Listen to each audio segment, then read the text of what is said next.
Ese permiso del general Prim permite que él y otros pasen a territorio español y él se instala en Sevilla abriendo la primera públicamente, porque ya existían de forma clandestina desde la década de los 50 grupos protestantes organizados en Andalucía y algunos en Cataluña, pero realmente de forma pública se abre el 28 de diciembre de 1868 la primera capilla o templo protestante en la península, no en España, porque el 8 de noviembre, solo unas semanas antes, se había producido este asunto, apertura de un templo público protestante en Mahón.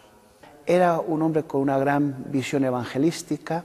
Es sabido que cuando llegó a Sevilla, su primera parroquia la formó yendo predicando por las tabernas sevillanas, donde se hablaba de libertad política, y él en muchas tabernas donde había tertulias políticas, pues él se presentaba y después de que hablaba alguno, pues él hablaba de la libertad en Cristo en muchas de las tertulias políticas, y así formó la primera congregación que tuvo en Sevilla.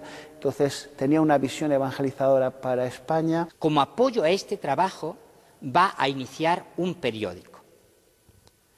Es verdad que la historia del periodismo protestante español se inicia antes y curiosamente se inicia en Inglaterra por exiliados protestantes españoles, pero lo que es en territorio español, el segundo de los títulos, concretamente el suyo, es el cristianismo.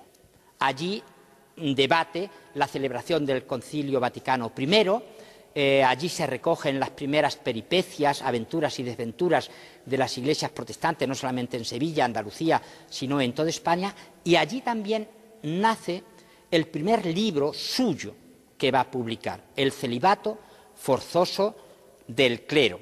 Después de 5 años en Sevilla, se produce el triste suceso de la muerte de Antonio Carrasco, pastor de la iglesia protestante que comenzó a organizarse en Madrid al naufragar el barco en el que volvía desde Nueva York. Ante la necesidad, la congregación llama a Juan Bautista Cabrera para ocupar su lugar, llegando a Madrid en 1874. Unos años después fundó la Iglesia Española Reformada Episcopal, de la que llegó a ser su primer obispo.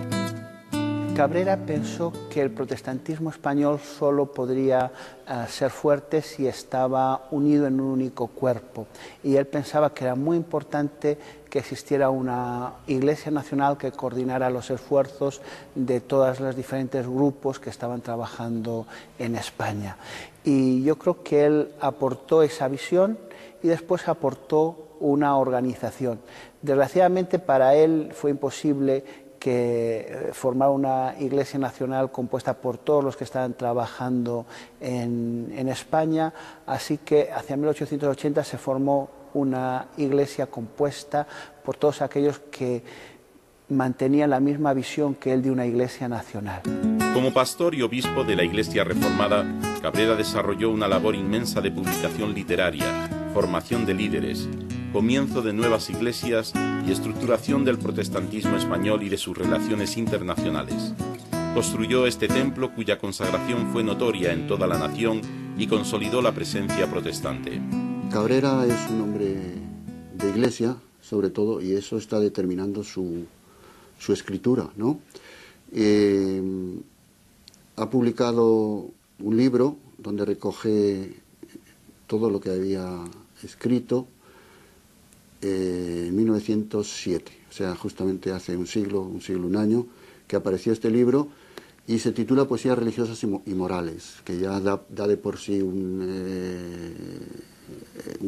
sello de su orientación. Fue también un gran liturgo o estudioso de las liturgias que tenía la Iglesia primitiva en España, y de hecho contribuyó a la formación, o mejor dicho, contribuyó a la traducción y organización de la liturgia mozárabe para el uso de la Iglesia Española Reformada.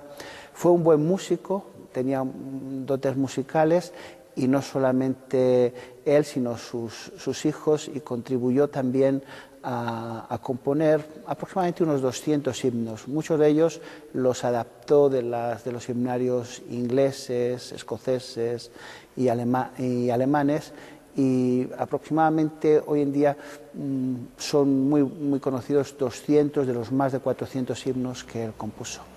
El 17 de marzo de 1893, bajo el pastorado de Cabrera, se inauguró esta iglesia del Redentor, después de retirar la cruz de la fachada y el texto Cristo Redentor Eterno, tal como exigió el gobierno. A pesar de eso, todavía algunos reclamaron en los periódicos que se cambiara el nombre de la calle por Maleficencia, en lugar de Beneficencia.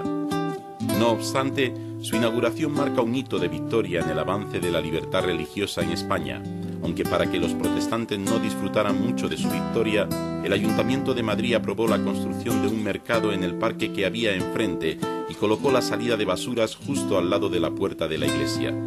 Todo ello demuestra la trascendencia de Juan Bautista Cabrera, un hombre clave para el protestantismo español. Al poco de venir a Madrid, Cabrera mantenía una relación importante con los líderes evangélicos en Inglaterra, donde ya estaba formada la Alianza Evangélica, y vio la necesidad de formar una alianza evangélica aquí en España. Él fue por más de 30 años, primero el presidente y después el presidente honorario. Juan Bautista Cabrera murió en 1916. Casado con Josefa Latorre, tuvo 7 hijos. De estos, Fernando le sucedió en la presidencia de la Iglesia y destacó por sus actividades en defensa de la libertad religiosa y en la organización de los 3 primeros congresos evangélicos españoles. Cabrera fundó y dirigió el semanario El Cristianismo y vio impresas sus obras El celibato forzoso del clero, el himnario para uso de las iglesias evangélicas españolas, la liturgia, el catecismo de doctrina cristiana, el manual de controversia cristiana, las poesías religiosas y morales y la Iglesia en España hasta la invasión sarracena. También una autobiografía rimada, Canto Memorial, apareció un año después de su muerte. Cabrera fue un hombre que supo aprovechar las oportunidades que le brindó su tiempo. Hoy que los vientos de libertad y libertinaje se confunden en el amanecer de un nuevo siglo, su recuerdo es de inspiración y reto, porque todavía queda mucho camino por recorrer con la Biblia bajo el brazo. Amigos, tenemos que despedirnos, pero antes queremos regalarte este Evangelio de San Juan. Llámanos ahora al teléfono 91 743 4400 y te lo enviaremos gratis. Es un regalo que hacemos como parte de la promoción de la lectura de la Biblia que realizan las iglesias evangélicas. Y el teléfono al que nos tenéis que llamar es el 91 743 4400. Y si este programa te ha gustado y quieres volver a verlo, puedes visitar nuestra página web, buenasnoticiastv.org. Allí podrás ver el último programa emitido cada semana. Y la próxima semana nos vamos a ir hasta Valencia. Allí la primera iglesia bautista celebra este año su 120 aniversario. Vamos a estar con ellos y conoceremos algo de su historia. Os esperamos para entonces.